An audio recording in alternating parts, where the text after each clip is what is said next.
In this video, we're going to take a look at the Noodler's NibCreaper. Let's jump straight to the end with my thoughts on this pen. I find this pen is good as a deal for its price. Now, in my hand, through extended writing, I do feel a little bit of cramping in my hand when writing full pages or multiple pages, which for me, I do have some thinner pens that I don't experience the cramping with, but this one I do. And a noticeable thing that happens with this pen, with many inks for me, is I get skipping from time to time.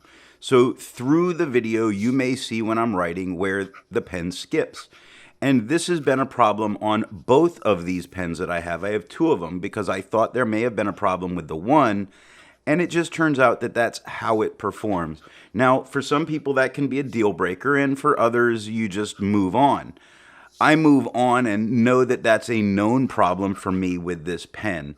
I am interested if that's a known problem for other people.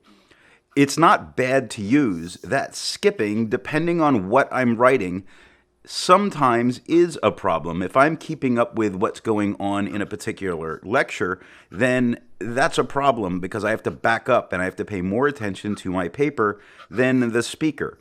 If I'm watching a video and taking notes, then it's not so much of a problem because I can pause and go back.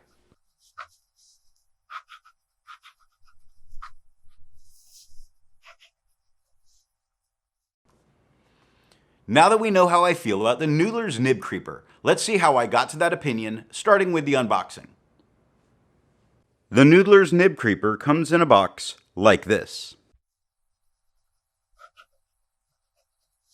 The box with this pen is, as it is with Noodler's, very minimal, very disposable, and I want to say that it's probably only this one box that I actually still have, and that was for the sake of having one of their boxes. But after this video, I'm not going to bother keeping it. If you don't care about the packaging, that's great. With the pen out of the box, we need to get to the nib. Now, as long as it doesn't take 20 turns to uncap a pen, I generally don't care. So, how many turns does it take to uncap this pen? The Noodler's NibCreaper takes just under 2 turns to uncap. 2 turns to uncap may be a little excessive for some things for me, but that's a for me. I really don't tend to care a whole lot, but 2 does seem an awful lot if you are a frequent note taker where you just make little jots of notes. Now, if you're sitting down to actually write, I don't think it matters how many turns it takes to uncap. This gets us to the nib. This pen has a steel flex nib on it.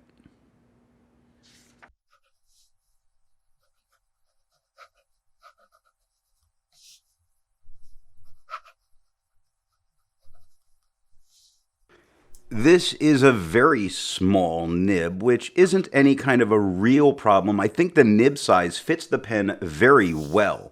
It has a minimal amount of markings on it, which I think is done to keep those costs down.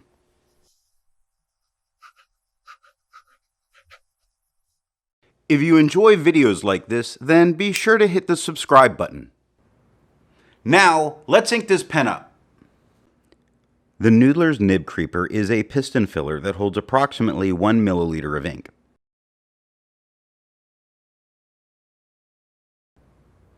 The ink for today is Colorverse number 39 Picnic Green.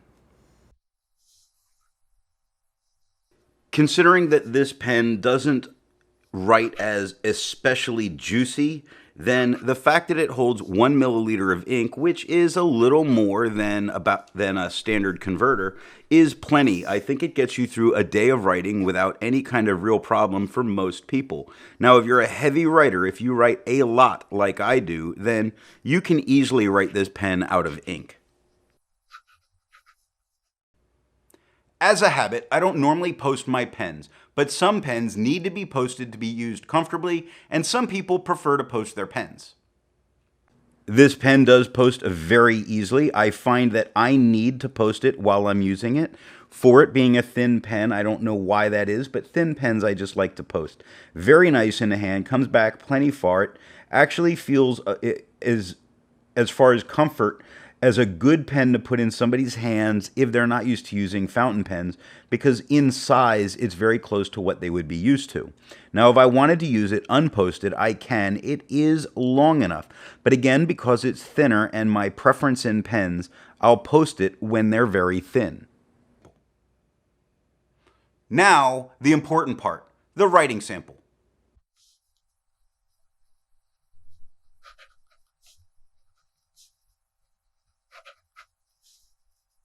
As I stated before, I do get a little bit of hand cramping in some of the writing, especially when I'm doing a lot of writing, like a whole page, 2, 3, or 4 pages at a time. I'm also going to reiterate that I do experience some skipping on this pen, or maybe you would consider it a hard start. Either case, it's being caused from the same sort of issue. And it's an issue with this pen, and I've reseated the nib a few times, I've heat set it, and it's just something that's a persistent problem for this pen. It means that I don't turn to this pen a whole lot. I do turn to this pen whenever I'm using an ink that I think is a little bit more problem. Not that the ink that's in it now is any kind of a problem, but this is my go-to for troublesome inks. It's really good for that. It tends to do much better as a pen writing on thicker inks. So yes, with Noodler's inks, this Noodler's pen does write better. They're much more saturated inks. Much less saturated inks, or inks that aren't as thick, then that's where I tend to experience that skipping problem. And it's really an unfortunate thing that I experience for this pen. Now, its writing experience itself, it is not a glassy smooth pen. It offers a lot of feedback for me. Maybe a little too much feedback. It's not scratchy, but this is a lot of feedback, much more than you normally experience with a pencil. With that, it also is kind of loud actually to write with. Not that if that really is a big deal, but if you're sitting in a library and writing away on some pages, you can hear this pen from a couple of rows of books away. It gives off quite a bit of noise, which is rather surprising to come from a pen.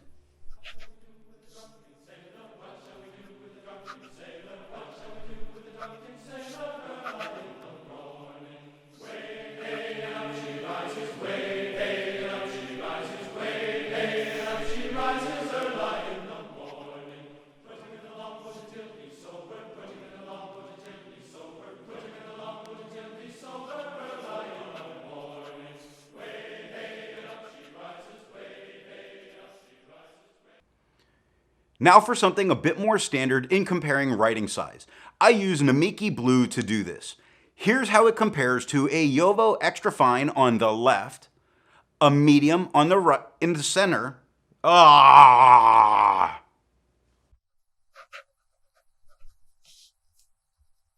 In terms of its nib size and how it's right, I think it's pretty fair. It's right about that fine medium line, which is a line width that currently I've come to really enjoy the most. You could, if you wanted to, squeeze out a little bit of line variation, but I'm not in the habit of doing that in writing, which is a reason I don't do that in the writing samples that show up. But how does it compare in writing size to other nibs I've used? Looking at the writing of a Noodler's NibCreaper. Here it is next to a D-like Alpha with a medium nib, a Jinhao X450 with a Goulet medium, a Fountain Pen Revolution Himalaya with the Fountain Pen Revolution Flex nib, the Noodler's Ahab with a Flex nib, and the Noodler's Ahab with a Fountain Pen Revolution Gold Flex nib.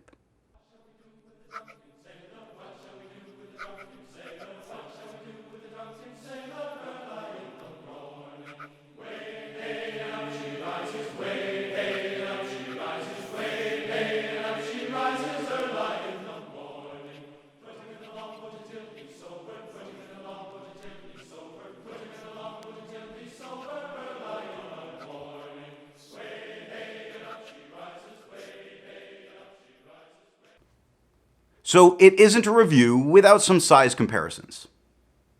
Here it is capped. Here it is uncapped. And here it is posted.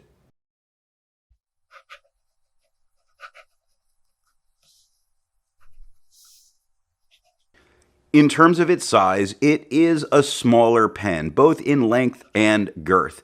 And I think this is what contributes to the hand cramping that I experience with this pen. So if you like small pens, this might not be bad, but if you don't tend to care for the small pens, then I would avoid this one.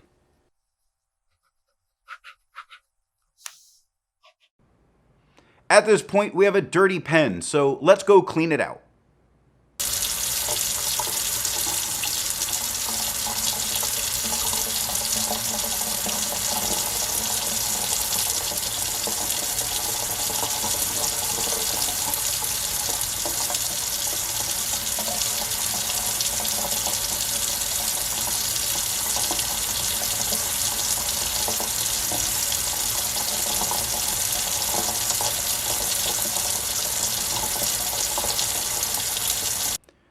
Be sure to check out the next pen review when we take a look at the Franklin-Christoph Model 66. Do you like using infamous inks but want to then get that blue color out of your pen? Have I got the product for you? 1/3 bleach solution. Not just any 1/3 bleach solution. The 1/3 bleach solution used by the very same ink guy in his resistance tests. And for the low price of $19.95, you can get a whole milliliter for yourself. That's right. So act now and get yours today. If you want to be able to support not just my channel, but any reviewer, then when you make a purchase, be sure to tell that retailer where you heard about it. Thanks for watching.